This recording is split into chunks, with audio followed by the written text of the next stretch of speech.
Maayong adlaw kaninyong tanan mga pinalangga kong IDOCuers. We're back in Tagum City because we again are documenting a story, additional story of the documentary that we are producing at this very time, which is Butcher Millionaire.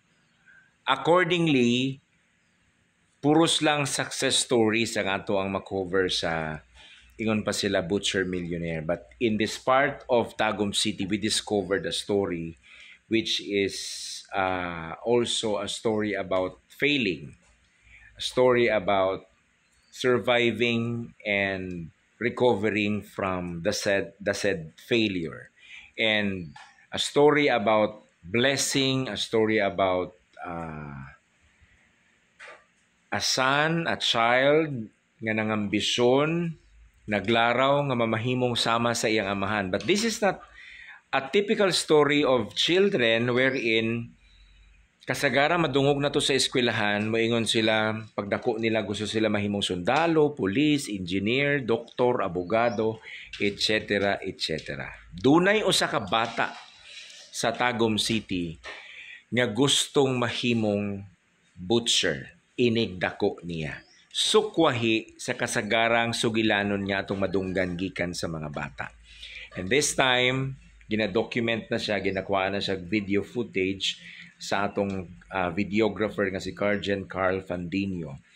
The name of the kid is Limuel John Torinueva, alias Baludoy.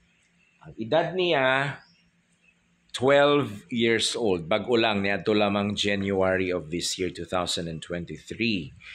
At the age of in the year 2018, sa dihang ang iyang amahan nagsugod na og kana bang training diha sa slaughterhouse sa Tagum, nagsige na sad ni siya obserba. So ipakita na ko sa inyo hagamay ang iyahang kanang estilo sa pagbaid ha.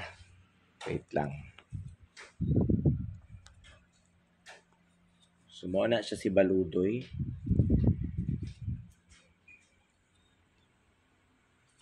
Kay balo na siyang mabait, mapusla na kay na siya sa ilahang balay. Nganuman, kay kung ang iyahang mama daw gusto ng iyahang nanay gustong muhigop og sabaw sa manok Bisaya, siya'y muihaw. Gikan sa unang proseso hangtod niya kini kuanan na og balahibo, tanggalan na og balahibo.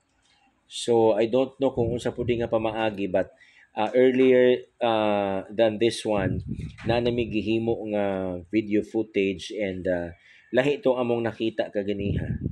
Karon ambot og unsay tawag ani sir? Kaning inani nga stroke? Wala sir, pagplastar na sa hait.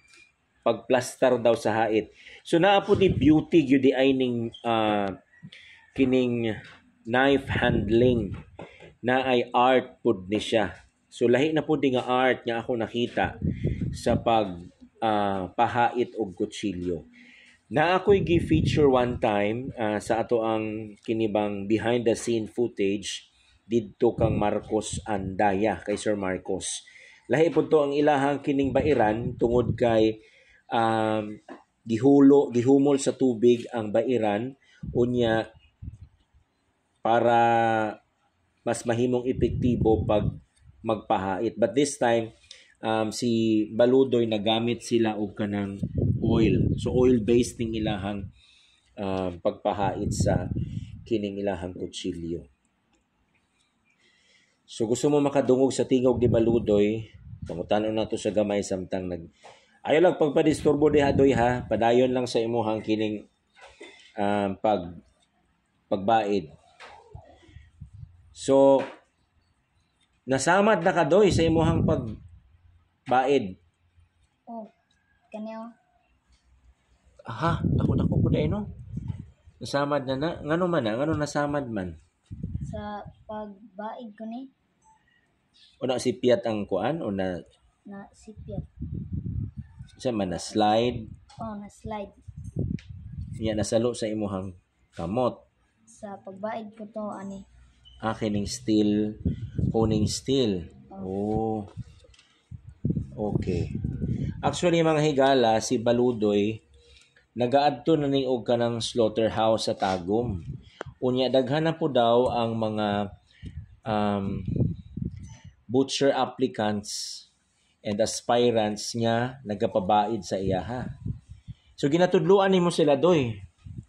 Oh, Ngano man mali ilang pagbaid? usay manggod ana. Mm. Paro kay ang diri ang di may go. And sige daw usa to usahay. Nga nilang binairan. Oh, usa ni pagbaid. Ana. Islam. Oh, ina nang anggel. Oh, pabi. Pavi. Ang ilaha pahigda. Oh, paana. Yun sao nila? Ilang anaon. Ang diri ang musinaw, ang diri wala dili mo hait. Sila ana dili daw mo hait. Hawda na nimo no? O nagtuo mo nga mga tiguang like hibaw mo baid. Naasad na sa mga batanon o mga bata nga parehas ni Baludoy nga 12 years old and yet very masulti na to nga hanas na siya. Kay tinuod bitaw pod and then consistent ang iyahang katong as far as my knowledge is concerned based on those who are already knowledgeable in honing their knives, dapat consistent na ang ginunitan, ang puwersa para consistent pod ang kahait sa kutsilyo gikan sa edge to edge. Mo na iyaha. So kani nga place dire so kada balhin sila dire nga balay para magatiman sa ihang lola. Lolo ba lola? Lolo. Mao na ni ang station ni Baludoy. Diri na siya kanunay mag bait. Naa iyang amahan nga usapod ka butcher. Mulakaway na ni siya og Australia. Na-train pod siya sa Tagum City Slaughterhouse. Si Ismael Turion Torrenueva. So sir, lalipay ka nga nakay anak nga murag mo hawod pag gyud sa imo pag-abot sa baid. Mas dako jud kayo ang kalipay sir nga naay successor kibali sa ako ang pagpaningkamot nga sama sa larangan aning pang-ihaw og baka. Mo nay akong gikalipay isip ginikanan nga nakita nako sa iya nga naningkamot pud siya nga makabalo isip nga bata nga maayong mubaid na. Mo na akong gipasalamatan sa Ginoo nga gihatagan sa talento ngayon ana. Okay.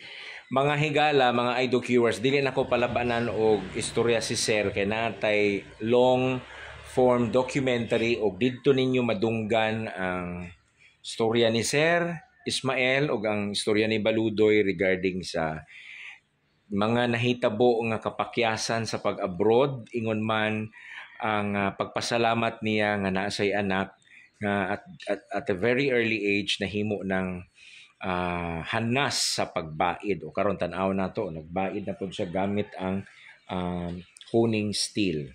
So kanang tanan inyuhan ang masayran sa atoang full documentary nga atong uluhan og Butcher Millionaire. You know what? Nagpabaga jud ni si Sir Ismael sa iyahang nawo nga mo communicate gyud sa iDocu because he wanted as well to show the skills of his son nga ma-expose pod ni.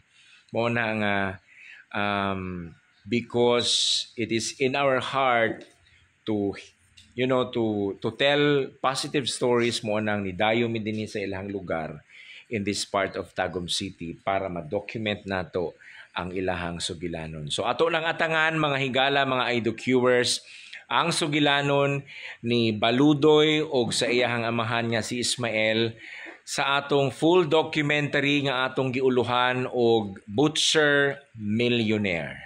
Gikan dinhi sa Tagum City, Davao del Norte para sa iDocu kauban ang akong asawa nga atong production supervisor ug ang atong videographer nga si Carl Fandinho. Carl, asa na ka? Para sa iDocu ako po si John Paul Siniel.